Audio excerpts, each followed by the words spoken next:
Hi everyone, welcome to standard biology. आज हम पढ़ेंगे पॉलीमरेज चेन रिएक्शन के बारे में कि किस तरीके से पीसीआर होता है और क्या इसके टाइप्स होते हैं। ये है पीसीआर मशीन जो आप यहाँ पे स्क्रीन पे देख रहे हो। चलिए शुरू करते हैं। पीसीआर होता क्या है? पीसीआर क्या होता है? पॉलीमरेज चेन रिएक्शन एक ऐसा रैपिड और वर्सेटाइल इन विट्रो मेथड होता है। इन विट्रो मतलब किसी ऑर्गेनिज्म की बॉडी से बाहर किया जाता है अगर कोई ऐसा बायोलॉजिकल फंक्शन, तो उसको हम इन विट्रो बोलते हैं। और अगर वो अंदर किया जाता है, ऑर्गेनिज्म के अंदर ही अगर आप एम्प्लीफिकेशन करवा रहे हो या फिर कोई और प्रोसेस चल रही है ऑर्गेनिज्म के अंदर, तो उसको इन विवो कहा जाता है। ठीक है, आई गेस आपको पता होगा। जो पीसीआर होता है वो एक रैपिड और वर्सेटाइल मेथड होता है, इन विट्रो मेथड होता है, जिसमें हम एक स्पेसिफिक डीएनए सीक्वेंस को एम्प्लीफाई करते हैं। ठीक है, और उसके लिए हमें क्या चाहिए होता है? हमें उसकी इंफॉर्मेशन का पता होना बहुत जरूरी है। ठीक है, एक पूरा जीनोम है और उस जीनोम के अंदर आपको एक स्पेसिफिक सीक्वेंस को एम्प्लीफाई करवाना है, उसका नंबर बढ़ाना है। ठीक है, उसके लिए हम क्या करते हैं? हम प्राइमर डिजाइन करते हैं। इंफॉर्मेशन क्यों चाहिए? इंफॉर्मेशन प्राइमर डिजाइनिंग के लिए चाहिए। ठीक है, तो 2 ओलिगोन्यूक्लियोटाइड प्राइमर्स का हम यूज करते हैं, और वो प्राइमर एक 5' एंड के लिए होना चाहिए, एक 3' एंड के लिए होना चाहिए प्राइमर। तो इन एंड्स की नॉलेज होना हमें बहुत जरूरी है, जिस टारगेट सीक्वेंस को हम एम्प्लीफाई करवाना चाहते हैं। ठीक है, तो एक पीसीआर साइकिल में 3 स्टेप्स होते हैं। फर्स्ट स्टेप क्या होता है? डीनेचुरेशन का होता है, जिसमें किया जाता है, जो डबल स्ट्रैंडेड डीएनए है इसको डीनेचर करवाया जाता है। ठीक है, हाई टेम्परेचर प्रोवाइड करते हैं, that is greater than 94 degree Celsius तक का टेम्परेचर प्रोवाइड करते हैं, जिससे ये double stranded DNA single stranded DNA में कन्वर्ट हो जाता है। ठीक है, फिर सेकेंड स्टेप होता है एनीलिंग का। एनीलिंग में क्या करते हैं? इसमें फिर हम इसको टेम्परेचर कम देंगे, अबाउट 55 डिग्री सेल्सियस तक का टेम्परेचर एनीलिंग के लिए दिया जाता है, जिसमें जो प्राइमर होंगे वो एंड्स पे बाइंड करेंगे in single stranded DNA strands के। ठीक है, तो अब एनीलिंग होगी किसकी? प्राइमर्स की एनीलिंग होगी। ठीक है, फिर थर्ड स्टेप होता है एक्सटेंशन। थर्ड स्टेप में हम फिर से टेम्परेचर को चेंज करेंगे, 72 डिग्री सेल्सियस तक का टेम्परेचर हम प्रोवाइड करते हैं एक्सटेंशन में। तो जो डीएनए पॉलीमरेज है वो यहाँ पे काम करेगा और क्या करेगा? जो स्ट्रैंड है उसको एक्सटेंड करवाएगा। ठीक है, तो एक पीसीआर साइकिल में ये 3 स्टेप होते हैं। जो फर्स्ट स्टेप होता है डीनेचुरेशन, उसके लिए 1 मिनट दिया जाता है। एनीलिंग के लिए फर्दर 1 मिनट तक का टेम्परेचर चेंज किया जाता है, 55 डिग्री सेल्सियस टेम्परेचर प्रोवाइड किया जाता है। फिर जो एक्सटेंशन होता है उसके लिए 2 मिनट प्रोवाइड किए जाते हैं, और 2 मिनट हम क्या करेंगे? 72 डिग्री सेल्सियस टेम्परेचर प्रोवाइड करते हैं। ठीक है, तो ये 3 स्टेप्स होते हैं जो कि बहुत कॉमन होते हैं पीसीआर के टाइम पे। अब जैसा कि मैंने पहले आपको बताया था कि अगर आपको कोई डीएनए स्ट्रैंड एक्सटेंड करवाना है, तो जो डीएनए पॉलीमरेज होता है उसको प्राइमर चाहिए होता है। वो स्टार्टिंग से तो सिंथेसिस करवा नहीं सकता डीएनए स्ट्रैंड का, जैसा कि आरएनए पॉलीमरेज कर सकता है। इसीलिए हमें प्राइमर के लिए इंफॉर्मेशन का पता होना बहुत जरूरी है। उसके अलावा आप कैसे एक प्राइमर को डिजाइन करोगे? प्राइमर लेंथ जो है वो आपको ऐसी लेनी है कि वो ना तो ज्यादा बड़ी हो ना वो ज्यादा छोटी हो। अगर आप बहुत ज्यादा छोटी सीक्वेंस लेते हैं प्राइमर की, तो क्या पॉसिबिलिटी हो सकती है कि वो नॉन टारगेट सीक्वेंस पे बाइंड करेगा, और आपको जो एम्प्लीफिकेशन के बाद जो डीएनए मिलेंगे वो वो वाले नहीं होंगे जिनको आपने एम्प्लीफाई करवाना था। ठीक है, और अगर आप बहुत लार्ज अगर प्राइमर का यूज करते हैं, तो अगर लार्ज प्राइमर होगा तो हाइब्रिडाइजेशन रेट जो है वो स्लोवर हो जाएगा टेम्पलेट स्ट्रैंड के साथ प्राइमर का। ठीक है, तो आपको क्या करना है? आपको एक ऑप्टिमल लेंथ का प्राइमर चाहिए होता है, और ऑप्टिमल लेंथ का प्राइमर क्या है? 18 से 20 न्यूक्लियोटाइड तक का हो सकता है। ठीक है, अब यहाँ पे मैं एक एग्जांपल आपको प्रोवाइड करती हूँ, जैसे कि हम क्या करते हैं जब भी हम प्राइमर लेंथ किसी भी पर्टिकुलर जीनोम में अगर आपको एक टारगेट सीक्वेंस का एम्प्लीफिकेशन करवाना है, तो हम क्या करते हैं, हम उसके लिए फ्रीक्वेंसी कैलकुलेट करते हैं। ठीक है, और फ्रीक्वेंसी किस तरीके से कैलकुलेट करते हैं, 4 की पावर n से कैलकुलेट करते हैं। 4 यहाँ पे क्यों लिया, क्योंकि जो डीएनए है वो 4 न्यूक्लियोटाइड से मिलके बना होता है। तो यहाँ पे मैंने क्या ले लिया, मैंने 11 न्यूक्लियोटाइड का एक प्राइमर लिया और मैं उसको देखना चाहती हूँ, ये मेरा ई कोलाई का जीनोम साइज है इतने बेस पेयर का, 4.6 इंटू 10 की पावर 6 बेस पेयर का ये ई कोलाई का जीनोम का साइज है। तो इसके लिए मुझे एक सीक्वेंस, एक पर्टिकुलर सीक्वेंस को जो है एम्पलीफाई कराना है। तो अब मैंने क्या किया, 11 न्यूक्लियोटाइड का ये प्राइमर मैं बनाने वाली हूँ। इसके लिए मैंने रिकम्बिनेंट जो फ्रीक्वेंसी है वो निकाली। वो फ्रीक्वेंसी जब हमने निकाली तो वो इतनी आई। इसका मतलब इस पूरे जीनोम साइज में ये जो इस नंबर पे ये एक ही बार जो है ये 11 न्यूक्लियोटाइड का सीक्वेंस प्रेजेंट होगा। तो इसका मतलब मैं अगर इतने न्यूक्लियोटाइड का प्राइमर जनरेट करती हूँ तो there will be higher chances कि एक स्पेसिफिक न्यूक्लियोटाइड की जो सीक्वेंस स्पेसिफिक डीएनए सेगमेंट ही जो है वो एम्पलीफाई होगा पीसीआर के दौरान। ठीक है, सेकंड चीज हम क्या देखते हैं, किस चीज का हमें ध्यान रखना है, जो एक प्राइमर है, ठीक है, उस प्राइमर के अंदर सेल्फ कॉम्प्लीमेंट्री सीक्वेंस नहीं होनी चाहिए, वरना वो खुद के साथ ही बाइंड करवा लेगा। ठीक है, उसके अलावा दो प्राइमर्स जो हैं उनके बीच भी कोई कॉम्प्लीमेंट्री सीक्वेंस प्रेजेंट नहीं होनी चाहिए। अगर वो प्रेजेंट होंगी तो वो एक दूसरे के साथ बाइंड कर लेंगे। ठीक है, थर्ड चीज हमें ध्यान में रखनी है, जो टीएम वैल्यू होती है, मेल्टिंग टेम्परेचर। ठीक है, जो मेल्टिंग टेम्परेचर है उसको हमने कैलकुलेट करना है दोनों प्राइमर्स का। और वो कैसे कैलकुलेट किया जाता है, वेलेस रूल के अकॉर्डिंग कैलकुलेट किया जाता है। That is Tm is equals to 4 into G plus C, मतलब जी प्लस सी का कंटेंट कितना है उसको 4 से मल्टीप्लाई कीजिए, प्लस में 2 इंटू ए प्लस टी। ए और टी का कितना डीएनए के अंदर कितने न्यूक्लियोटाइड ए और टी के प्रेजेंट है उसको 2 से मल्टीप्लाई करके कैलकुलेट करके दोनों को प्लस कर लेंगे और उससे हमारे पास आ जाएगी टीएम वैल्यू। ठीक है, तो ये जब आप टीएम वैल्यू कैलकुलेट करोगे दोनों प्राइमर्स की, तो आप ये देखना है कि वो 5 डिग्री सेल्सियस से ज्यादा डिफरेंस उनके बीच में नहीं होना चाहिए, दोनों प्राइमर्स की टीएम वैल्यू के बीच में। तो ये चीज ध्यान रखनी है।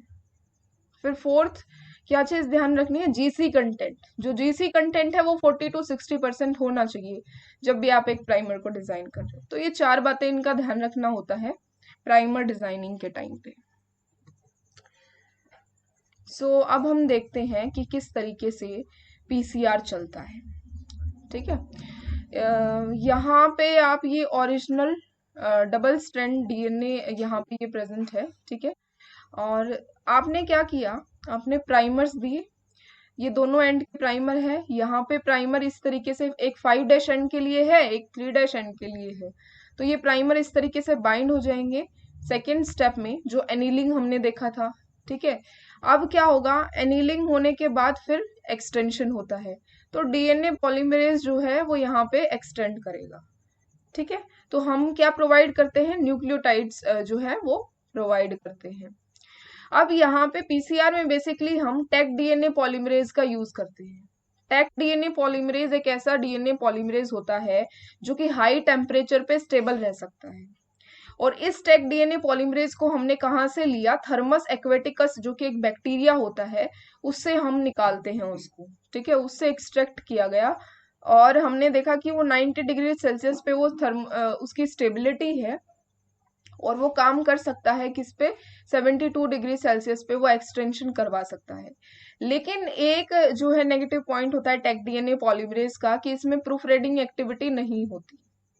ठीक है, और यहाँ पे प्रूफ रीडिंग एक्टिविटी नहीं होती तो कई बार जो एक्यूरेसी है उसमें कई बार डिफरेंस आ सकता है।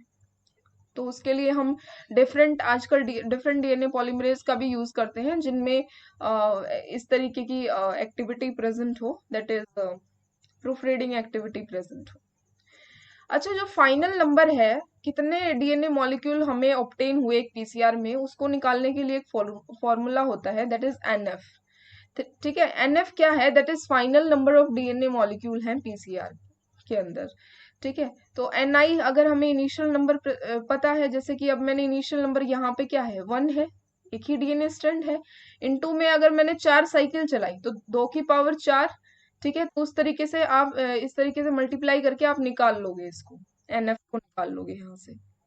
तो जो फाइनल नंबर है, फाइनल नंबर जो डीएनए मॉलिक्यूल का एक पीसीआर के अंदर, वो निकल जाएगा। आई होप आपको समझ में आया होगा। अब एक सेकंड टाइप के, अगर हम एक अलग टाइप के पीसीआर की बात करें, ये तो हमने नॉर्मल पीसीआर की बात की।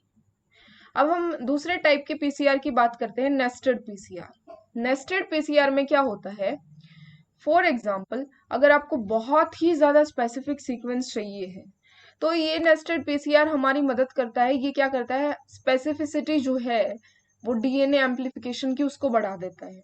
इसमें क्या किया जाता है, हम 2 सेट ऑफ प्राइमर को यूज करते हैं, एक्सटर्नल प्राइमर और इंटरनल प्राइमर को यूज करते हैं, जो कि रिड्यूस कर देते हैं नॉन स्पेसिफिक एम्प्लीफिकेशन को। अब ये हमारे पास डीएनए का डबल स्ट्रैंडेड डीएनए, ये डबल स्ट्रैंडेड डीएनए स्ट्रैंड है, और हमें ये टारगेट सीक्वेंस चाहिए है सपोज। तो हम क्या करेंगे, पहले एक्सटर्नल प्राइमर डालते हैं, एक्सटर्नल प्राइमर डालेंगे, एक्सटेंशन करवाएंगे, तो ये हमारे पास फर्स्ट साइकिल में ये आ गया। फर्स्ट पीसीआर में जब हमने एक्सटर्नल प्राइमर डाला तो हमारे पास ये डीएनए स्ट्रैंड जनरेट हो गया। फर्दर हम क्या करेंगे, हम सेकंड पेयर ऑफ प्राइमर को डालते हैं, जिनको क्या कहा जाता है, इंटरनल या फिर नेस्टेड प्राइमर कहा जाता है।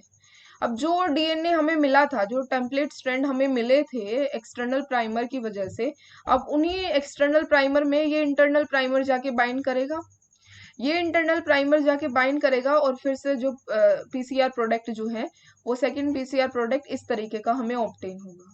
तो ये नेस्टेड पीसीआर बेसिकली क्या करता है, ये स्पेसिफिसिटी को इंक्रीज कर देता है। अब जो क्वांटिटेटिव रियल टाइम पीसीआर है, इसमें क्या होता है, इसमें एक साइंटिस्ट जब रियल टाइम पीसीआर करता है तो उसको ये पता लग जाता है एक्चुअल नंबर कितना इंक्रीज हो रहा है, कितना अमाउंट ऑफ डीएनए इंक्रीज हो रहा है पीसीआर के टाइम पे, उस चीज का पता क्वांटिटेटिव रियल टाइम पीसीआर से उसका पता लग जाता है। ठीक है, अब उसके लिए हम क्या करते हैं, हम कुछ प्रोब्स का यूज करते हैं, जैसे कि यहाँ पे टेकमैन प्रोब का यूज किया गया है। ठीक है, तो क्या करते हैं, ये जैसे डीएनए स्ट्रैंड है, ठीक है, यहाँ पे इस तरीके से प्राइमर बाइंड किया और टेक पॉलीमरेज ने इसको एक्सटेंड करना शुरू कर दिया, और यहाँ पे एक स्पेसिफिक सीक्वेंस पे हमने प्रोब को अटैच करवा दिया। सपोज ये क्या है, टेकमैन प्रोब है, और ये प्रोब जो है इसमें एक क्वेंचर प्रेजेंट है, एक फ्लोरोफोर प्रेजेंट है। तो ये जो है ये है क्वेंचर और ये है फ्लोरोफोर, जो कि एक स्पेसिफिक सीक्वेंस के साथ बाइंड करके रखा है। टैग पॉलीमरेज में 3' to 5' exonuclease activity that is proofreading तो एब्सेंट होता है, लेकिन इसमें 5' to 3' एक्सोन्यूक्लियस एक्टिविटी प्रेजेंट होता है। तो अब 5' to 3' एक्सोन्यूक्लियस एक्टिविटी प्रेजेंट होगा तो ये क्या करेगा, ये इस प्रोब की ये क्वेंचर को रिमूव करा के जो प्रोब है इसको इस तरीके से रिमूव करा देगा, और जिसके कारण क्वेंचर फ्लोरोफोर से अलग हो जाएगा इस तरीके से। ये यहाँ पे क्वेंचर रिमूव हो गया, ये क्वेंचर है, और फ्लोरोफोर जो है अब क्योंकि वो क्वेंचर से रिमूव हो गया तो अब जो है ये फ्लोरेसेंस प्रोड्यूस करेगा, और जब ये फ्लोरेसेंस प्रोड्यूस करेगा तो वो चीजें दिख जाएंगी और पता लग जाएगा कि कितना अमाउंट जो है वो डीएनए का एक्चुअली इंक्रीज हो रहा है। ठीक है, इसीलिए इसको रियल टाइम पीसीआर कहा जाता है, कि रियल टाइम में आपको उसी टाइम पे पता लग जाएगा कि कितनी क्वांटिटी इंक्रीज हो रही है। नेक्स्ट टाइप के पीसीआर की अगर हम बात करें तो वो होता है इनवर्स पीसीआर। इनवर्स पीसीआर का यूज कब किया जाता है, जब आपके पास बीच में तो नॉन सीक्वेंस है, मतलब आपका ये कोई डीएनए सेगमेंट है, इसको आप एम्पलीफाई करवाना चाहते हो, लेकिन आपको जो इसके एंड्स है उनकी नॉलेज नहीं है, उसकी इंफॉर्मेशन आपको नहीं पता, तो ये क्या है, अननोन सीक्वेंस है। लेकिन आपको जो बीच वाला जो सेगमेंट है इसकी इंफॉर्मेशन को पता है, लेकिन आपको करवाना पूरा ही एम्पलीफाई है। तो इसके लिए क्या करते हैं, ये जो अननोन सीक्वेंस है इसको पहले तो इसका रेस्ट्रिक्शन एंजाइम से डाइजेशन करवाते हैं, जिससे स्टिकी एंड प्रोड्यूस होंगे, और स्टिकी एंड प्रोड्यूस होने के कारण ये सेल्फ लाइगेट कर जाएगा। इस तरीके से सेल्फ लाइगेट करने की वजह से ये सर्कुलर फॉर्म बना लेगा। ठीक है, अब क्या करेंगे, हमें नॉन सीक्वेंस तो प्रेजेंट ही है, अब पता ही है नॉन सीक्वेंस का, तो नॉन सीक्वेंस पे हम फर्दर रेस्ट्रिक्शन डाइजेशन करवाएंगे और इस तरीके से ये जो स्ट्रैंड है वो लीनियर स्ट्रैंड में कन्वर्ट हो जाएगा, सर्कुलर स्ट्रैंड। ठीक है, अब ये नॉन सीक्वेंस एंड्स पे आ गई, अब हमें एंड्स की तो इन्फॉर्मेशन पता ही है, तो हम इनके प्राइमर यूज करेंगे, यहाँ पे प्राइमर यूज करेंगे एंड्स पे, और फर्दर एक्सटेंशन उसी तरीके से करवा लेंगे। ठीक है, अब अनदर टाइप का पीसीआर ये है एंकर्ड पीसीआर। अब इस एंकर्ड पीसीआर को कब यूज किया जाता है, जब आपको डीएनए स्ट्रैंड में एक एंड की इंफॉर्मेशन तो पता है, लेकिन जो दूसरा एंड है, जैसे ये 5' एंड है, 5' एंड की इंफॉर्मेशन आपके पास है, तो उसका प्राइमर तो आप जनरेट कर लोगे, लेकिन आपको 3' एंड वाले की नहीं पता, तो उसके लिए क्या किया जाता है, इसका प्राइमर बनाया 5' एंड के लिए और आपने डीएनए सिंथेसिस करवा दिया। फर्दर क्या करते हैं, एडिशन करवा देते हैं पॉली जी का, कहाँ पे, इस 3' एंड पे, यहाँ पे पॉली जी हमने ऐड करवा दिया, ग्वानिन न्यूक्लियोटाइड को ऐड करवा दिया।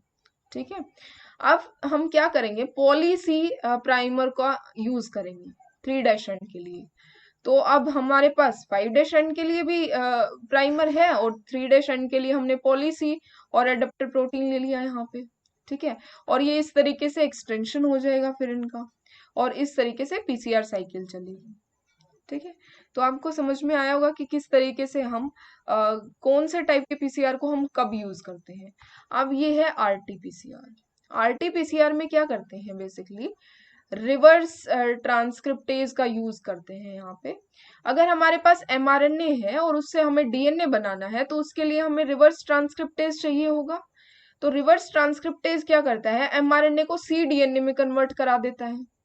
ठीक है, अब रिवर्स ट्रांसक्रिप्टेज जैसे नाम में ही छुपा हुआ है, ट्रांसक्रिप्शन क्या होता है, डीएनए से एमआरएनए बनना, और रिवर्स ट्रांसक्रिप्शन क्या होगा, एमआरएनए से डीएनए का बनना।